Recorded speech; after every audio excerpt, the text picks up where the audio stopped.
মনে হয় ঝড় উঠবে আজ। ঝড় উঠলে পরিমাণ বাগান থেকে অনেক আম পাওয়া যাবে। এই দাদা, দেখ দেখ কত আম। দেখবি কি করে তোরা? শহরে কি আর এটা পাওয়া যায় বল? এই, কে রে? আবার কোন হতচ্ছাড়া এসেছিস আমার গাছতলায় আম কুড়াতে? এই, তোরা কোথায় গিয়েছিলি রে? তোদের হাতে ওটা কি লুকাচ্ছিস? ওরে বাবা রে, পাটা মনে হয় ভেঙেই গেল।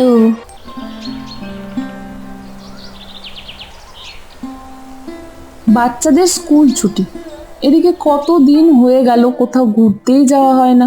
বেশ তো, বাচ্চাদের নিয়ে তুমি তাহলে গ্রামের বাড়ি থেকে ঘুরে আসো, আমি গিয়ে তোমাদের গাড়িতে তুলে দিয়ে আসবো।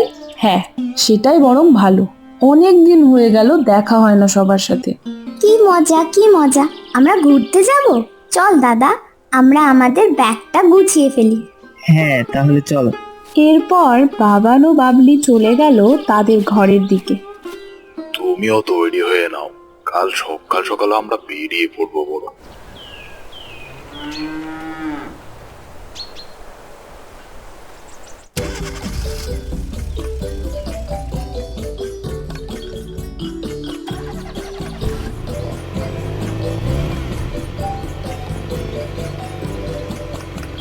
গাড়ি এসে থামলো গ্রামের বাড়িতে।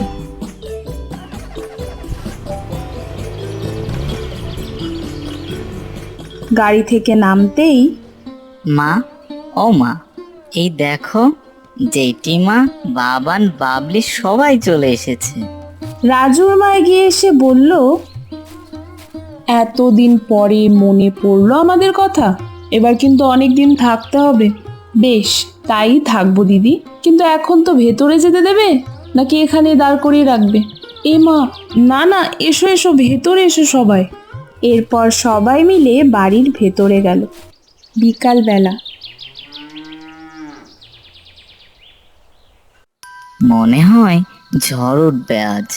ঝড় উঠলে পরিমাণ বাগান থেকে অনেক আম পাওয়া যাবে। বুড়িমা? কে বুড়িমা? পরিমা এই গ্রামেই থাকে, তার মস্ত একটা আম বাগান আছে। ঝড় হলে সেই বাগান থেকে অনেক আম পড়ে। সেই আমগুলো যে কি ভালো লাগে খেতে। কেন রাজুদা, তোমাদের এখানে বাজারে আম কিনতে পাওয়া যায় না বুঝি? রাজু একটু হেসে বলল, ধুর বোকা, পাওয়া যাবে না কেন? কিন্তু ঝড় উঠলে গাছতলা থেকে আম কুড়ানোর মজাই আলাদা। তাই নাকি দাদা? তাহলে আমাদেরকেও নিয়ে চলো না, আম কুড়াতে চাই। হ্যাঁ হ্যাঁ রাজুদা, আমরাও যাবো আম কুড়াতে, আমাদের নিয়ে চলো না। কিন্তু আমাদেরকে খুব সাবধানে যেতে হবে, কারণ ওই বুড়িমা তার গাছতলা থেকে কাউকে আম কুড়াতে দেয় না। আম কুড়াতে দেয় না? কিন্তু কেন? এই জন্যই তো গ্রামের কেউ তাকে পছন্দ করে না। তবে তোরা কিন্তু আজ রাতে জেগে থাকবি। সবাই যখন খেয়ে দিয়ে ঘুমিয়ে পড়বে, আমরা 3 জনে যাব আম কুড়াতে, কেমন? এরপর রাতের দিকে ঝড়টা বেশ বেড়ে গেল। বাবলি আর বাবান চুপি চুপি এসে রাজুকে বলল, রাজু দাদা, ও রাজু দাদা, তুমি কি ঘুমিয়ে পড়লে? আজকে না আমাদের আম কুড়াতে যাওয়ার কথা? রাজু উঠে বসে বলল, এই তো আমি জেগে আছি, তোদের জন্য অপেক্ষা করছিলাম। তাহলে চলো, আমরা এখন বেরিয়ে পড়ি। হ্যাঁ তাই, চল।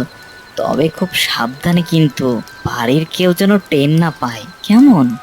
এরপর তারা 3 জনে মিলে চুপি চুপি বেরিয়ে পড়লো বাড়ি থেকে। তখনও চারিদিকে বেশ ঝড় হচ্ছে।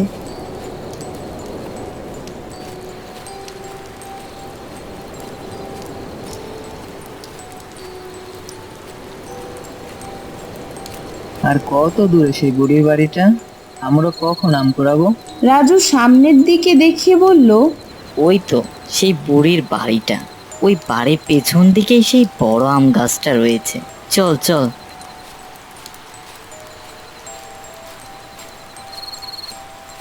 ওরা গাছতলায় যেতেই দেখলো সারা উঠোন জুড়ে আম পড়ে রয়েছে। এটা দেখেই বাবলি আর বাবান তো ভীষণ খুশি। এই দাদা, দেখ দেখ কত আম। এত আম এক জায়গায় পড়ে থাকতে আমরা কখনোই দেখিনি রাজুদা। দেখবি কি করে তোরা? শহরে কি আর এটা পাওয়া যায় বল? তোরা হলি শহরের মানুষ, বড় বড় দোকান থেকে গিয়ে আম কিনে আনিস, তোরা এগুলো বুঝবি কি? কিন্তু গ্রামের এই ঝড় উঠলে গাছতলা থেকে আম কুড়ানোর যে কি মজা, তোরা শহরে কোথায় পাবি বল? এবার থেকে ঝড়ের সময় আমরা তোমাদের এখানে চলে আসব, তারপর এইভাবে আম কুড়াতে বের হব। ঠিক বলেছিস বোন। এরপর ওরা তিনজনে মিলে মজা করে আম কুড়াতে লাগলো। হঠাৎ তারা শুনতে পেল কে যেন এদিকেই আসছে। এই কে রে? আবার কোন হতচ্ছাড়া এসেছিস আমার গাছতলায় আম কুড়াতে? এই রে, ওই তো বুড়িমা হয়তো টের পেয়ে গেছে যে আমরা এখানে আম কুড়াতে এসেছি। বাবান, বাবলি, পালা পালা, তাড়াতাড়ি এখান থেকে পালা। কিন্তু আমাদের তো এখনো আম কুড়ানোই হলো না। আরে বোকা, দেখতে পাচ্ছিস না বুড়িমা চলে এসেছে, এক্ষুনি পালা এখান থেকে, জলদি জলদি পালা পালা। আর আম কুড়িয়ে কাজ নেই, আমরা আবার অন্যদিন আসবো এখানে, এখন চল চল এখান থেকে চল। এরপর তারা তিনজনে মিলে ওখান থেকে দৌড়ে পালালো। ওদিকে বুড়িমা এই দাঁড়া বলছি, দাঁড়া, পালাচ্ছিস কেন? আমার গাছের আমগুলো রেখে দিয়ে যা বলছি। এই হতচ্ছাড়ার দল আমার গাছের সব আম নিয়ে চলে গেল, গেল গেল, আমার সব আমগুলো নিয়ে চলে গেল রে। এই বলতে বলতে বুড়িমা একটা লাঠি নিয়ে ওদের পেছনে দৌড়াতে লাগলো, কিন্তু ওদের সঙ্গে আর পেরে উঠলো না।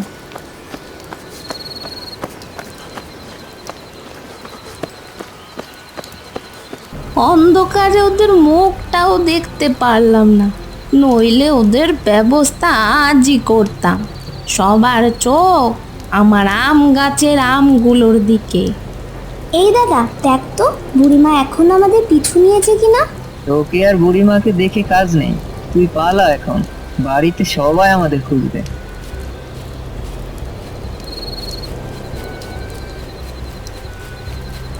ওরা বাড়িতে ঢুকতেই যাবে তখন দেখলো যে রাজুর মা বারান্দায় দাঁড়িয়ে আছে ওদেরই জন্য। ওদেরকে এভাবে দেখে এগিয়ে এসে বলল, এই তোরা কোথায় গিয়েছিলি রে? তোদের হাতে ওটা কি লুকাচ্ছিস? নিশ্চয়ই ওই বুড়ির বাগানে গিয়েছিলি আম কুড়াতে।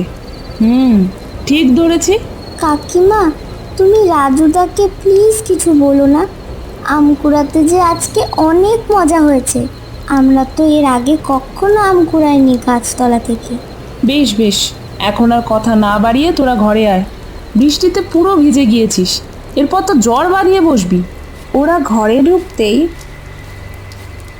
বাইরে এত ঝড় হচ্ছে, এই ঝড়ের মধ্যে তোরা কোথায় গিয়েছিলি?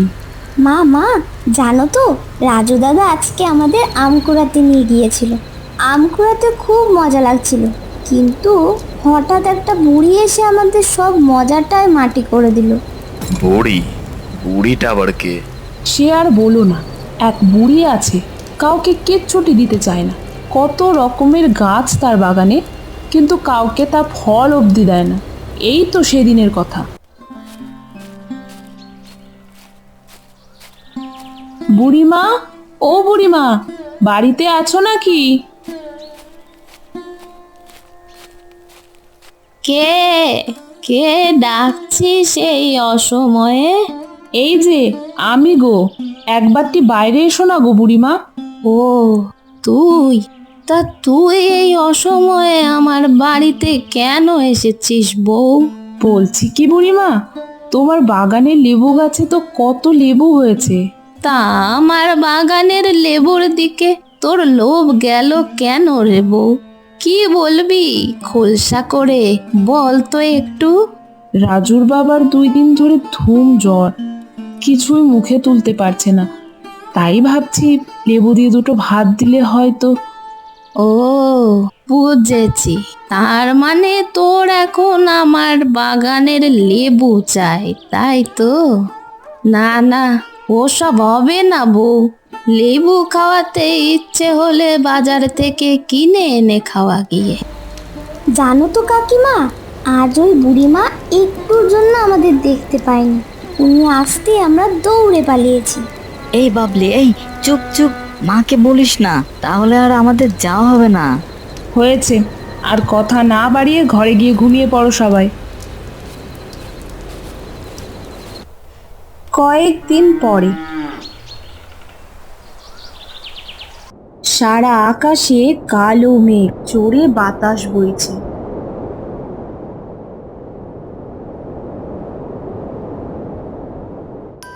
রাজুদা দেখছো, আজ আবারও ঝড় উঠবে। 2 দিন পরেই তো আমরা চলে যাব। চলো আজ আমরা আবার আম কুড়াতে যাই। সেই দিন তো মজা করাই হলো না। হ্যাঁ রাজুদা, চলো না প্লিজ। আচ্ছা আচ্ছা, চল তবে। সেদিন মা টের পেয়ে গিয়েছিল, কিন্তু আজ তা হতে দেওয়া যাবে না কিন্তু। এরপর তারা তিনজনে মিলে চলল আম কুড়াতে।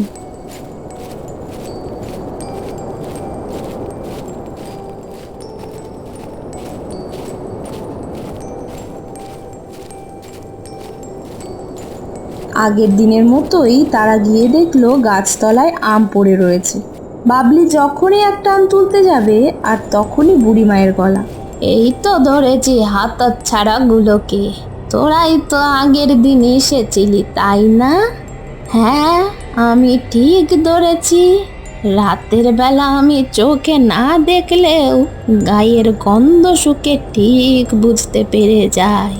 আজকে যদি তোদেরকে এই লাঠি পেটা না করেছি। এই রে, আমরা আজও ধরা পড়ে গেলাম রাজু দাদা।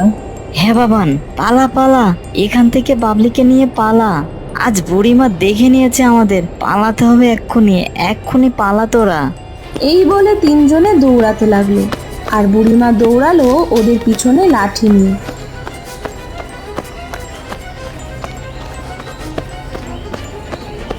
কিছু দূর যাওয়ার পর হঠাৎ পা পিছলে বুড়িমা পড়ে গেল মাটিতে। ওরে বাবা রে, পাটা মনে হয় ভেঙেই গেল। ওরে বাবা রে, বুড়ো বয়সে হতচ্ছাড়াগুলোর জন্য আমার পাটা বোধহয় ভেঙে গেল। এখন আমার কি হবে রে? এই দাদা, দেখ বুড়ি মায়ের যেন কি হয়েছে। বাবলির এই কথা শুনে বাবান ও রাজু পিছনে ফিরে তাকালো। তাই তো, বুড়িমা এভাবে মাটিতে পড়ে আছে কেন? নিশ্চয়ই পা পিছলে পড়ে গেছে। বুড়িমাটার কিছু হয়ে গেল বুঝি। চল চল গিয়ে দেখি তাহলে। কিন্তু বুড়িমা তো আমাদের ধরে ফেলবে তাহলে। চলো আমরা পালিয়ে যাই এই সুযোগে। না বাবান, এটা করা ঠিক হবে না, চল। ঠিক বলেছো রাজু দাদা, আমাদের জন্যই তো বুড়ি মায়ের আজ এই অবস্থা। ওরা তিনজনে বুড়িমায়ের কাছে গিয়ে বসলো। ওরা দেখলো বুড়িমা জ্ঞান হারিয়েছে। বেশ কিছুক্ষণ পর কি বুড়িমা, এখন কেমন লাগছে তোমার শরীরটা? আর পায়ের ব্যথা, সেটা কি একটু কম মনে হচ্ছে? বুড়িমা দেখলো এক পাশে ডাক্তারবাবু বসে আছে, আর অন্য পাশে বাবলি, রাজু ও বাবান দাঁড়িয়ে রয়েছে। ওদেরকে দেখেই তোরা এখনো যাসনি? আরো কিছু চুরি করার মতলব এঁটেছিস? তোদের জন্য আজ আমার এই অবস্থা। এটা আপনি কি বলছেন বুড়িমা? ওদের জন্যই তো আজকে আপনি সুস্থ হয়ে উঠতে পেরেছেন। ওরা যদি সময় মতন আমাকে ডেকে না আনতো, তাহলে আপনি অজ্ঞান হয়ে বাগানেই পড়ে থাকতেন। এরপর ডাক্তারবাবু সবটা বুড়িমাকে বুঝিয়ে বলল। সবটা শুনে বুড়িমা বলল, তোদেরকে আমি এত কথা শুনিয়েছি, তারপরেও তোরা আমার জন্য এতটা করলি। অসুস্থ হয়ে পড়ে থাকলেও কেউ আমাকে দেখতে আসে না, খবর দিলেও আসে না। আর তোরা আমার জন্য ডাক্তার ডেকে এনেছিস। এই দেখো বুড়িমা, তোমার গাছের সব আম আমরা এখানে রেখে দিয়েছি। আমরা আর তোমার গাছের কোনো আম চুরি করতে আসবো না, আমাদের ভুল হয়ে গেছে। ছোট্ট বাবলির কথা শুনে বুড়িমার খুব মায়া হলো। তোদেরকে আর কখনো চুরি করতে হবে না। তোদের যখন ইচ্ছা হবে আমার গাছ থেকে আম নিয়ে যাবি। বুড়িমায়ের মুখে এমন একটা কথা শুনে সবাই অবাক হয়ে গেল। আমরা তো কালই চলে যাব শহরে। বেশ তো, তবে তোদের যতগুলো ইচ্ছা আম তোরা এখনই কুড়িয়ে নিয়ে যা, আমি কিচ্ছু বলবো না। বেশ কিছু সময় পর আবারও মেঘ ঘনিয়ে এলো, আর সেই সাথে শুরু হলো ঝড়।